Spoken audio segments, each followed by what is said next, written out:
There's a huge thunderstorm coming right now. At some point in the middle of this video, Cody, who is under the table right now, is going to bite my balls. He's down here. Cody, come here. Come here. You gonna live? We gonna make it? Oh, we gonna make it? You gonna be okay? I know there's boom booms, huh? There's gonna be boom booms, isn't there? I want to talk today about motivation, something I noticeably have struggled with from time to time throughout my life. But motivation in the gym sense, in the sense of I want to work out, I don't want to work out, or you know what? It can translate into so many different things, right? I mean, any job that you have, motivation and wanting to do something is, I guess it's governed in some degree by the importance of what you're doing, or how important it is that you actually finish what you're doing, and how many people depend on what you're doing. That can have an effect on it, I guess, right? Lately, I've been reading stories of people who have overcome just ridiculous shit. We've all overcome ridiculous shit at some point, right? No matter who you are and what kind of ridiculous shit you have overcome, there's somebody out there who just, the shit that they have overcome has completely dwarfed anything you're ever gonna do. Did I just say you're ever gonna do? I did just say you're ever gonna do. Jiliana Kopka is one of those people.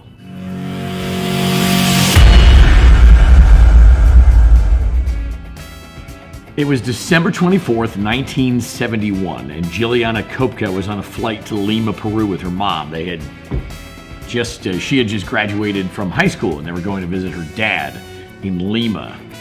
Things went wrong. They're flying along 20,000 feet or whatever they do in Brazil, doing a short hop to Lima. They were going from Lima to Pucallpa. From Lima to Pucallpa, Peru. Lightning strikes the plane. The plane basically begins to disintegrate in midair. Yeah, this is already worse than anything you've ever been through. Almost immediately, Juliana's mom was sucked from the plane and most likely was killed in the process of getting sucked from the plane, but we don't know that for sure. But that didn't happen to Juliana. Juliana got sucked out of the plane. She was still strapped into her seat and started plummeting into the Brazilian Amazon rainforest, jungle thing. You know, the place with all the snakes and the crocodiles and the poisonous dart frogs. Poisonous dart frogs. The frogs are poisonous. One of the last things she remembered as she was spiraling towards the ground, and interesting point, spiraling towards the ground. She stayed strapped into her seat. She was apparently upside down, and the aerodynamics were making it so that she was spiraling. She said the forest below her looked like broccoli.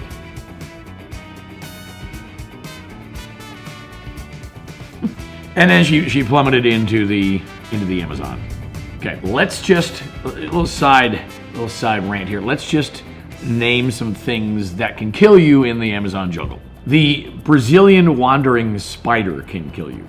South American rattlesnakes, electric eels, big giant green anacondas, dart frogs, poisonous freaking dart frogs can kill you in the Amazon.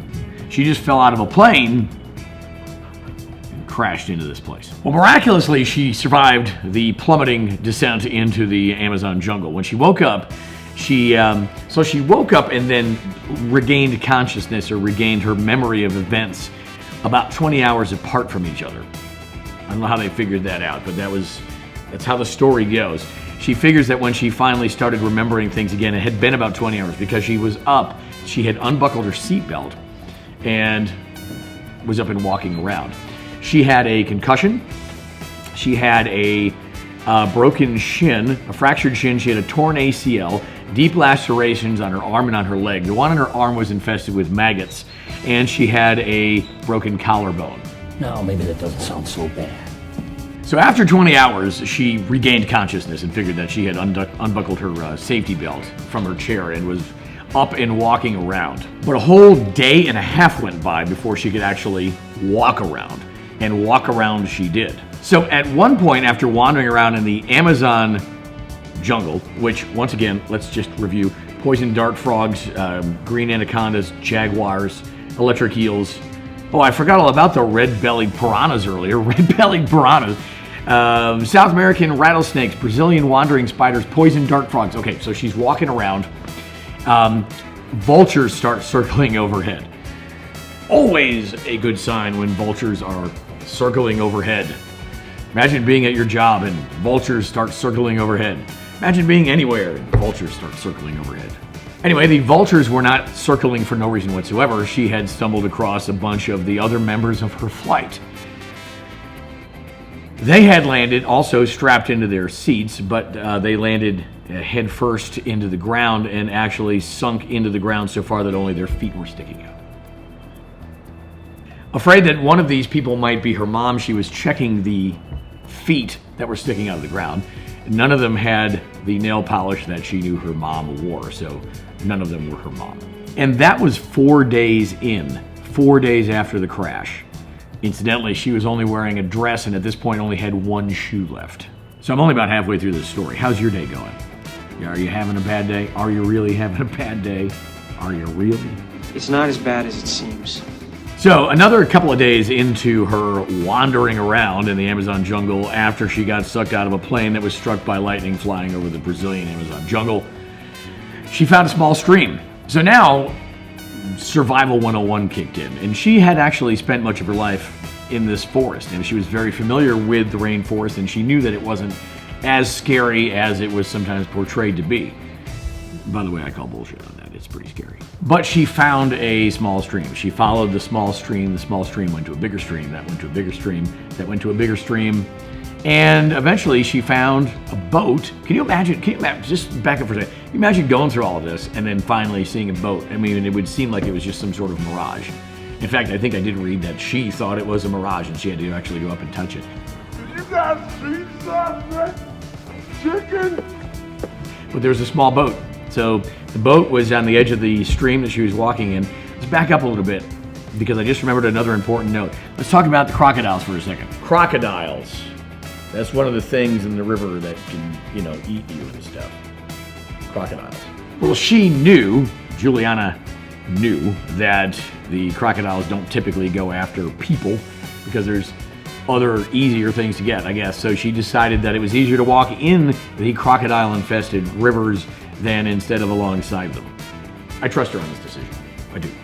I haven't spent much time avoiding the dangers of the Amazon jungle so far in my life, and she has. So I think good call, Juliana. So she found the boat, and there was a pathway from the boat leading up a hill, went up the hill, and there was a farmhouse there. She spent the night in the farmhouse. Nobody was there. In the morning, she went down to the boat again, and then went back up to the farmhouse, and there was a couple of dudes there, a couple of Peruvian dudes hanging out. And at first they thought she was a ghost or something because she didn't look like the natives of that area did. She had much fairer skin and blonde hair apparently. But she did eventually start talking to them. She knew Spanish, and they hooked up. She was like, "Hey guys, this crazy thing happened. Could you give me a ride?" So they did. They gave her a ride in the boat to a nearby town, hospital, and she lived to a ripe old age and only died recently. That's pretty incredible. So what is the whole point of talking about Juliana Kopka? You wake up, you don't feel like doing any shit today, just go do your shit, because nothing that could possibly happen to you today is going to be as bad as what happened to Juliana on that day in 1971. Hopefully I've convinced you that you are not having a bad day today. Go to the gym, go work out, go do cool shit, go do epic shit. See ya.